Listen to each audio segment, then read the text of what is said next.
untuk orang-orang yang misalkan masih nerima endorse tapi dia ngasih tarif, nggak masalah kan? Ya nggak masalah kan? Nggak, ini buat gue soalnya. Nggak masalah dong kan, maksudnya itu kan Tawa-tawa aja lo produsernya lo. Sono, enak bener lo pada ngetawain lo.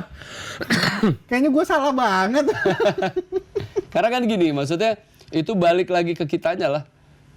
Gitu, kita mau terima apa enggak gitu. Nah kalau memang kita niatnya buat sedekah ya udah nggak usah terima. Ini mulai dari kapan sedekah endorse ini? Ya selama pandemi aja.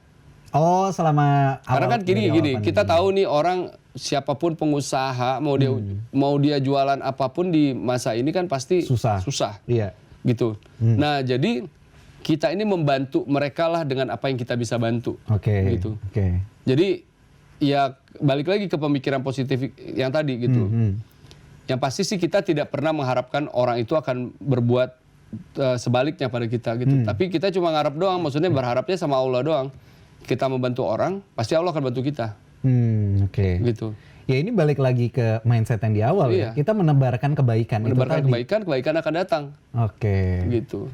Nah, apa yang udah dirasain selama menggelar sedekah endorse ini dan bahkan sampai di highlight itu? Ya pokoknya intinya gini, alhamdulillah sih kita nggak pernah ngerasain yang namanya susah selama pandemi, udah itu aja. Cukup ya? Cukup. Di setiap bulan apa yang harus kita bayar, kebayar semua. Kebutuhan rumah semua tercukupi.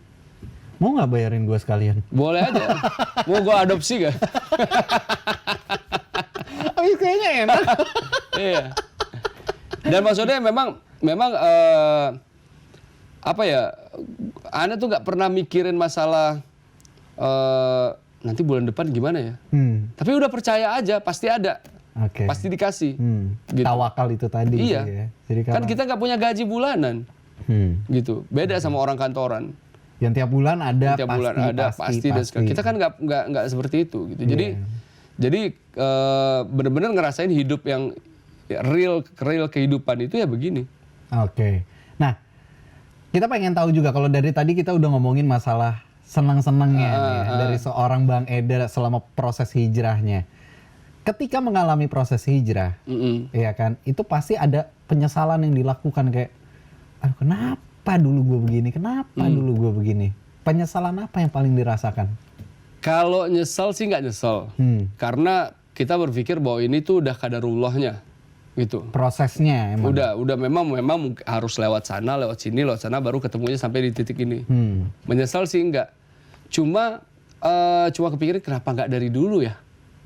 Kayak nikah ya? Iya kayak nikah. Kayak nikah. Kenapa nggak dari dulu nikah? Ya nikah tuh enak ternyata. Gitu. Bahkan mau lagi. Bahkan. Ini kalau dibahas panjang nih. Insomnia lu punya temen nih. Halo nih Meli. Nih Meli Zamri lagi nonton nih. Oh ya? Halo.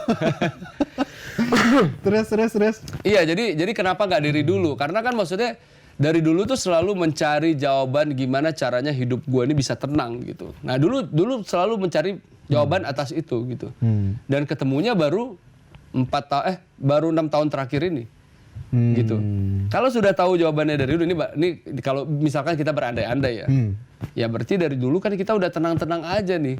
Gitu nggak yang belarakan, nggak apa segala macam. Iya benar. Gitu. Jadi penyesalan terbesarnya itu adalah kenapa nggak hijrah dari dulu gitu kan? Iya. Supaya diri kita tuh lebih tenang. Iya. Ya kan?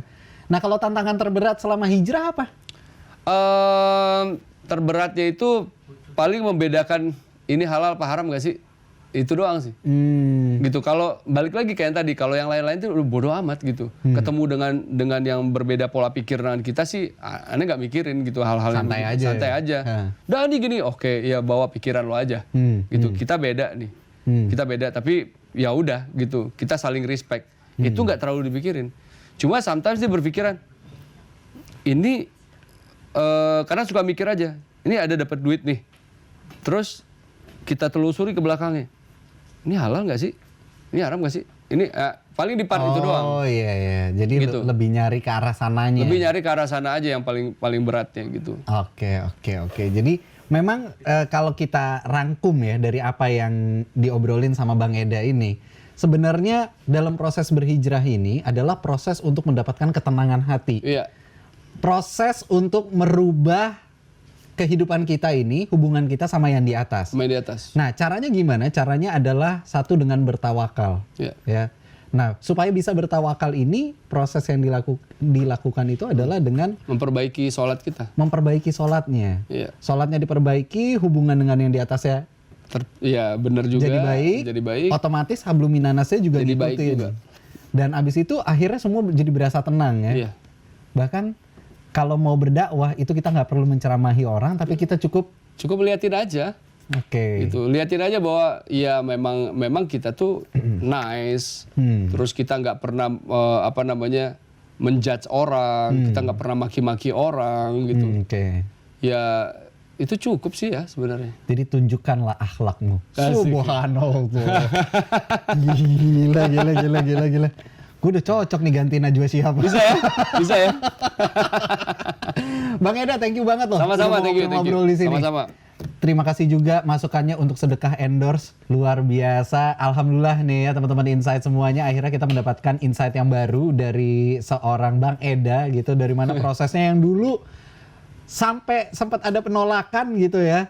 Akhirnya ketemu nasi Padang. Pokoknya poinnya adalah gini.